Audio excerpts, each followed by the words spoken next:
Masih ingat gak? Hah? Masih ingat gak? Setujukah Anda didirikan gereja di dekat rumah Anda? Masih ingat pertanyaan itu? Setujukah pimpinan wali kota bupati dari non muslim?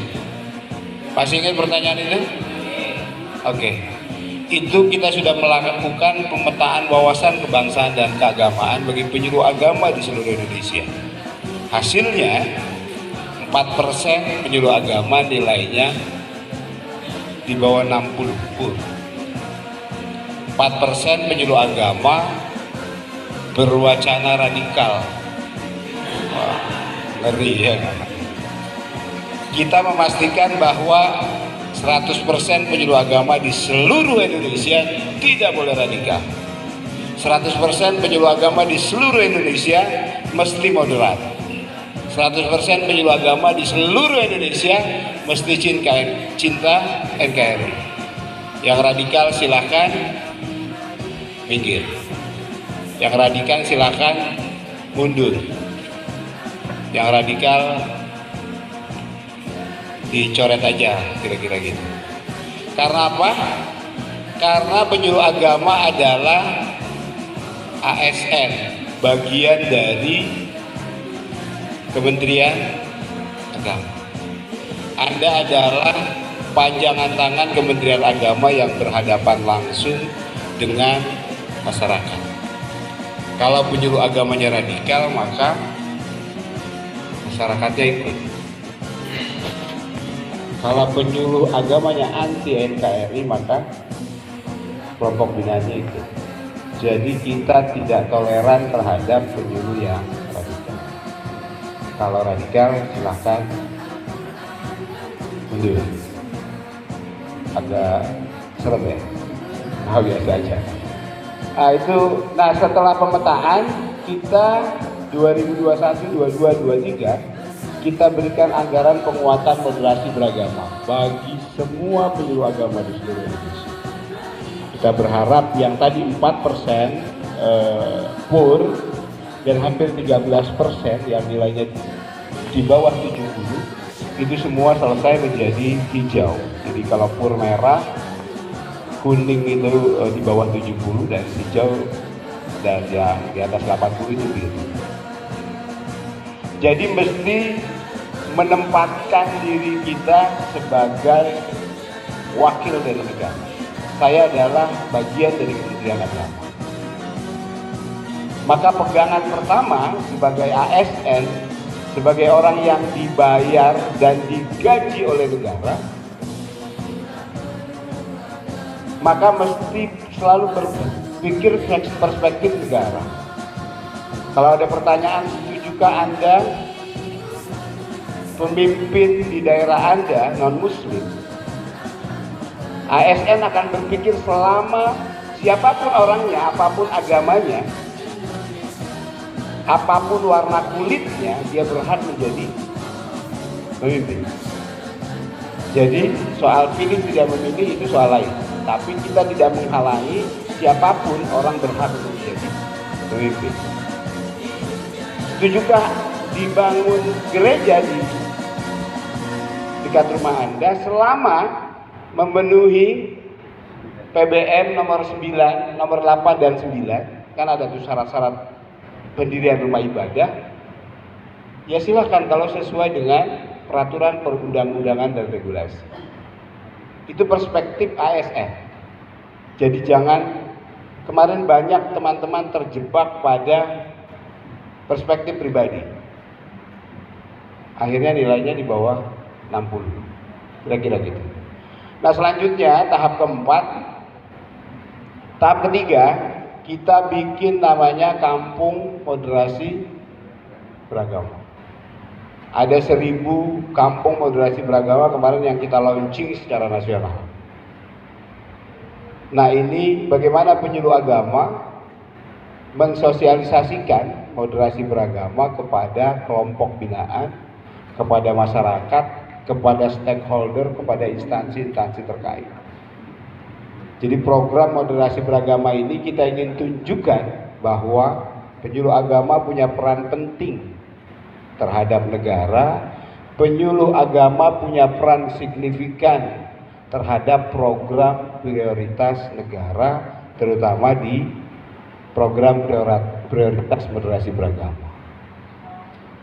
Saya mau tegaskan lah kira-kira gitu, walaupun saya yakin semuanya penyuluh agama di Kabupaten Magelang ini moderat 100%, semuanya kompak, semuanya ikut. Anda adalah sebagai KSN, kepanjangan tangan. Anda adalah petugas negara. Kita dibayar oleh negara, apalagi yang PNS. Kira-kira gitu. Nah, ini kabar baiknya tadi Pak Direktur yang non PNS. Non PNS. Oh, banyak ya.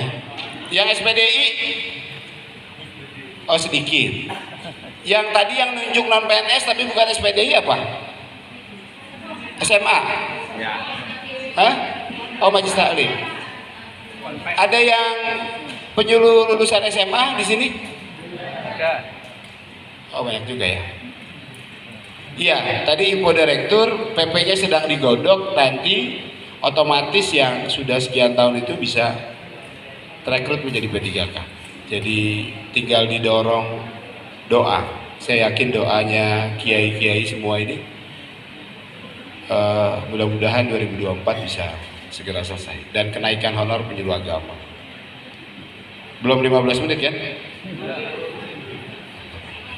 Oke, itu ya, itu informasi. Nanti yang PNS juga tunjangan fungsionalnya lagi diperjuangin. Mudah-mudahan juga segera selesai. Yang non PNS ada kabar kenaikan honor dari 2024 dan ada PP yang sedang digarap serius untuk bisa otomatis menjadi P3K. Tapi ini informasi yang kita tunggu kabar baiknya. Saya yakin kita bantu sama-sama, tapi bantu dengan doa dan kinerja. Jadi saya punya beberapa program nasional, problem nasional. Yang pertama adalah penyuluh agama banyak main aman. Main aman itu cuma di masjid sama majelis taklim.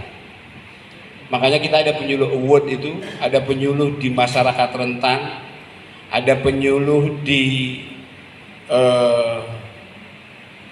lingkungan hidup, ada kategori lingkungan hidup, ada kategori hukum. Jadi hari ini penyuluh agama bukan ada kategori pemberdayaan ekonomi umat. Penyuluh award kita tantang penyuluh agama untuk out of the box. Penyuluh agama untuk tidak main aman hanya di masjid dan majelis taklim. Tapi ada kelompok rentan, anak-anak jalanan, anak-anak pang, anak-anak pedalaman dan lain-lain yang butuh hadirnya penyuluh agama. Gak usah berat-berat ketemu anak-anak pang, ketemu anak-anak jalanan, yaitu mereka diajarkan sholat yang baik, wudu yang baik, itu udah luar biasa. Kita cari penyuluh agama yang turun di kelompok disabilitas. Kita cari penyuluh agama yang turun di kelompok-kelompok yang minoritas, di kelompok-kelompok pedalaman, yang punya daya juang yang lebih. Itu ada di kategori masyarakat rentan. Ada penyuluh agama kategori lingkungan hidup. Jadi penyuluh agama bukan cuma bicara soal surga neraka. Penyuluh agama bukan cuma mengajarkan tentang syariah dan ibadah, tapi juga penyuluh agama mengelola sampah. Penyuluh agama menanam mangrove. Penyuluh agama mengajarkan ke kelompok binaan bagaimana mencintai alam. Hari ini ada krisis krisis alam ya. Bagaimana terus misalnya manusia mesti menjaga alam demi keberlangsungan hidup anak cucu kita dan lain-lain. Ada kategori hukum, ada kategori pemberdayaan ekonomi umat. Bagaimana penyuluh agama bukan cuma ngajarin ngaji ibu-ibu, tapi juga bagaimana memberdayakan ekonomi umat. Bagaimana ngajarin bikin keripik apa segala macam sehingga ibu-ibu bisa produktif. Jadi ini yang kita tantang penyuluh agama di seluruh Indonesia. Kabarnya hasil penelitian hanya 20% penyuluh agama yang main di kelompok khusus itu. Rata-rata 80% main aman di masjid dan majelis taklim. Alhamdulillah nih udah sholat jamaah ya. Itu sih nggak usah dipublish gitu ya kan, semuanya sholat jamaah. Alhamdulillah nih kita. Nah itu juga. Nah terus yang kita minta juga penyuluh agama turun di media sosial. Ini sedang kita godok rancangannya, one day one content. Jadi satu hari penyuluh agama mesti keluarin satu konten media sosial. Silahkan temanya zakat, wakaf, moderasi beragama segala macam. Tapi ini sedang kita susun, penyuluh wajib satu hari satu konten. Bayangin kalau ada 50.000 penyuluh agama, semuanya satu hari konten, berarti setiap hari akan ada 50.000 konten khas penyuluh agama. Mengajarkan Islam yang damai, Islam yang rahmatan lil alamin, pesan-pesan agama dan pembangunan melalui bahasa agama. Jadi mulai bersahabat dengan TIK, dengan Canva ya, bikin poster. Kalau sholat Jumat pakai tongsis yang panjang, ma'asyiral muslimin, sudah kira-kira gitu ya. Jadi besok one day one content. Kita karena jumlah 50.000 penyuluh agama ini nggak kelihatan.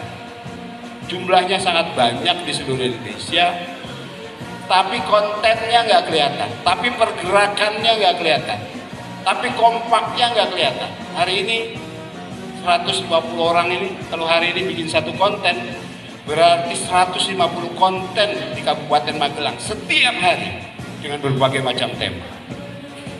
Itu sedang kita susun, besok wajib. Maka yang tua-tua ya terpaksa belajar juga Pak.